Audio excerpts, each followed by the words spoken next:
And first, let me say good night to everyone. Good night, Shakwani. Good night to the lawyer opposition. Good night, Marcia.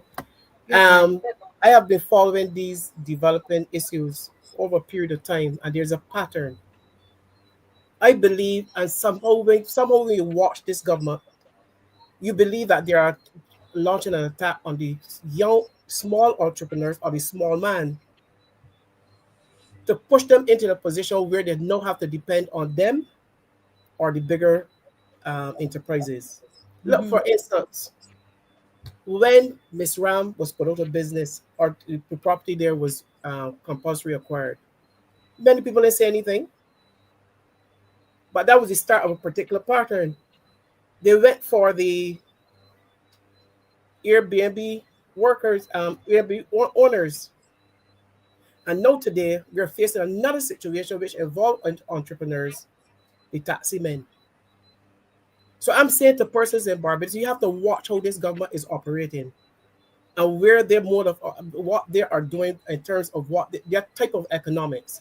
It does not embrace the smaller persons, the smaller men on the street is not part of their economic plan because every bill, every piece of legislation is targeted and decisions made is targeted at forcing the entrepreneurs and the small man back into dependent on the government.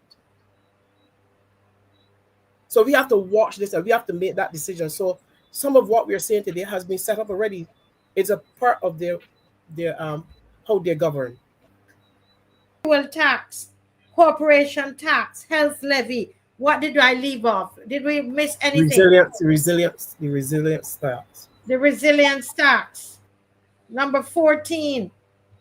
We are Do you we are be- understand? we are being taxed for showing our resilience in this up against this. You imagine that we want to look with a tax to show that to tax us for being long suffering to take on this kind of beating from them. A tax is to show. So this government is something else. There are Yes. something else. I think that they have misunderstood. They have forgotten their role as a government, especially with entrepreneurs. They're supposed to encourage entrepreneurship by fostering economic growth, to foster economic growth and drive innovation. And their responsibility is to offer financial support. But we're seeing the reverse. We're seeing them pushing businesses out of small business out of operation and taxing them are threatening high in terms of the punishment, the fees if you don't meet certain demands. So this government is I don't know how they're thinking. I don't know how they're operating. I don't know where they're getting their advice from. But this has to be a wake up call for Barbados.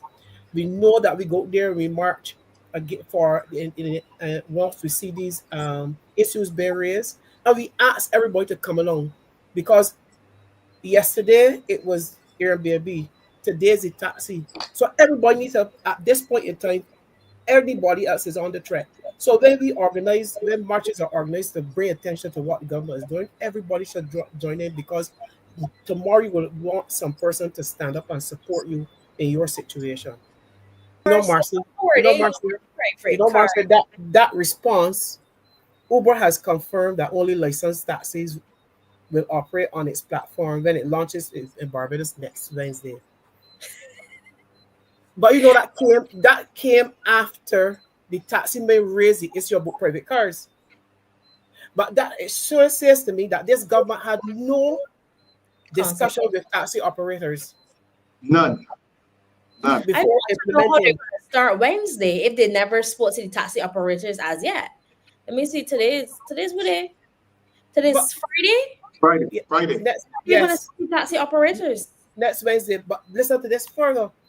I knew it was a panic response because when I went to Canada to see who qualifies for operating as an Uber, it says you must be at least 21 years old, have a valid license, and at least 1 year experience. So I knew that their response was panic response, and because of the what the taxi men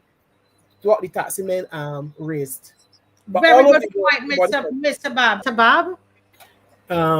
I just want to say that from 2018, this government always seems to get involved with shady characters, and always. And then I want to ask, what are the conditions under which Uber was given the go ahead to operate in Barbados from next Wednesday? What are the conditions that they under which this company comes into Barbados, set up shop, and will operate from next Wednesday? Why is such a secret that you could not have say to Barbadians, when we you can remember when fast food restaurants that are not the norm in Barbados, but it was not Burger King. We had Burger King around. We had McDonald's. There was some discussion prior to their coming in, Yeah. or even the places that sell coffee. But you had that we were aware, but no, we were not made aware of this Uber. There was discussion, and people were saying, "What? How would Uber do here?" But we did not know that our government was in discussion with this company to start so soon. Media And platform, curse people and tear down people. Do not do that now to our fellow Barbadians. right? They will If come for he's them. hurting, he's hurting. He's Go ahead, hurting. Mr. Babb.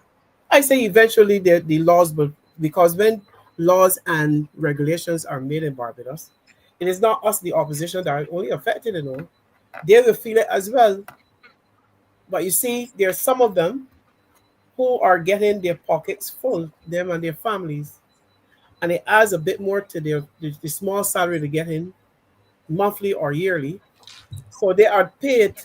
They're trying to survive as well by saying how great they are to this party. Mm, They're maintaining because they cannot afford to lose that. There are yeah. Right. some who are still out there supporting because they are hoping that they get recognized too and get a Yeah. little something. Because this government, like it or not, they have a well full of money. Check the next election, so they're Mm, lining up. So they are in a rock. Their supporters are in between a rock and a hard place, and Yes. they're hoping that somehow at the end of all of this, that they come out a bit better than the other persons. But I'm going to tell you, not me. Um, yeah.